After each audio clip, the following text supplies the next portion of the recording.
அல்லாஹ் குர்ஆன் ஷரீஃப்ல வல் யல்ஹகு கலீலா வல் யபுகு கசீரா, கம்மியாக சிரிக்கட்டும் அதிகமாக அலட்டும் என்று அல்லாஹ் சொல்லி காட்டுறான். கஅபுல் அஹ்பார் ரலியல்லாஹு தஆலான்னு சொல்லுவாங்க, உமர் ரலியல்லாஹு ஆட்சி காலத்துல யூத பாதிரியா இருந்து இஸ்லாத்துக்கு வந்தவங்க. அவங்க சொல்லுவாங்க, ஒரு மனிதனுக்கு அழுக வருதுன்னு சொன்னா ஒரு வானவர் தன்னுடைய ரெக்கையால் அவனுடைய விழா பகுதியில தடவுறதுனாலதான் ஒரு மனிதனுக்கு கண்ணீர் வருது அப்படின்னு என்ன செய்வாங்க, சொல்லி காட்டுவாங்க. நபிகள் நாயகம் ஸல்லல்லாஹு அலைஹி வஸல்லம் சொல்லுவாங்க, நான் கண்ணீர் விடுவது எனக்கு ரொம்ப பிரியம். 1000 தங்க காசுகளை நான் தானம் தர்மம் செய்வதை விட நான் அல்லாஹ்வுக்கா ஒரு சொட்டு கண்ணீர் வடிப்பது எனக்கு ரொம்ப பிரியமானது என்று நபிகள் நாயகம் ஸல்லல்லாஹு அலைஹி வஸல்லம் ஒரு ஹதீஸ்ல சொல்லி காட்டுவாங்க. அனஸ் ரலியல்லாஹு அன்ஹு சொல்லுவாங்க, 3 கண்கள் நாளைக்கு வந்து நரக நெருப்பு தின்னாது. ஒன்னாவது என்னன்னா, அல்லாஹ்வுடைய பாதையிலே போர்க்களத்துல இரவு காவல் காத்த, தூங்காமல் இரவு காத்த கண்கள்.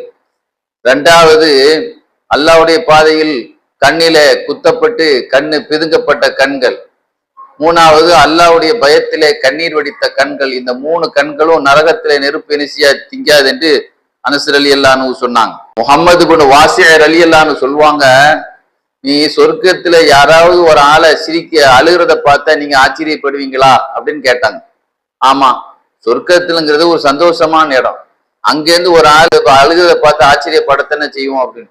அதை விட ஆச்சரியம் என்னன்னா, சொர்க்கத்துல ஒரு ஆள் அழுகிறது ஆச்சரியம்னா இந்த உலகத்துல ஒரு மனிதன் சிரிக்கிறது அதை விட ஆச்சரியம்னு சொன்னாங்க.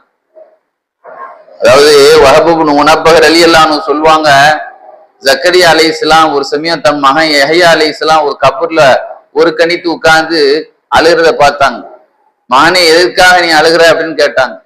பாப்பா, எங்க உம்மா ஒரு செய்தி சொன்னாங்க, சொர்க்கத்துக்கும் நரகத்துக்கும் இடையில ஒரு இடம் உண்டு, அங்க தீ பிளம்பா இருக்கும் அந்த நரகம், அந்த அந்த நெருப்பை அணைக்கிறது கண்ணீர் மட்டும்தான் அப்படின்னு சொன்னாங்க. மகனே அழு, மகனே நீ அழுன்னு சொன்னாங்க. முனாஃபிக்கீன்கள் நாளைக்கு அழுவார்கள். எந்த அளவு என்றால் அவர்கள் நிக்காம கண்ணீர் வடித்து கொண்டு இருப்பார்கள். காபீர்கள் அழுவார்கள், அழுகை நின்ன பிறகு இரத்த கண்ணீர் வடிப்பார்கள். ஒரு கப்பல் ஓடினாலும் கூட விட்டா கூட அதுல ஓடி விடும், அந்த அளவுக்கு என்ன செய்வார்கள், இரத்த கண்ணீர் வடிப்பார்களுடைய முகங்கள் எல்லாம் பள்ளம் பள்ளமாக வெடிப்பு வெடிப்பாக இருக்கும் என்று ஹதீஸ் ஷரீஃப்ல தப்சீர்கள்ல பதிவு செய்யப்பட்டிருக்கு. ஹசன் பஸ்ரி இமாம் ஒரு வாலிபரை பார்த்தாங்க, அவரை கடந்து போனாங்க. அவர் சிரிச்சுக்கிட்டே போனார். தம்பி, நீ சிராத் முஸ்தகிம் பாலத்தை கடந்துட்டியான்னு கேட்டாங்க. இல்லைன்னு. நீ உனக்கு சொர்க்கம் நரகம் எங்க போய் சேரும் உனக்கு உறுதியா தெரியுமான்னு தெரியாதுன்னு சொன்னார்.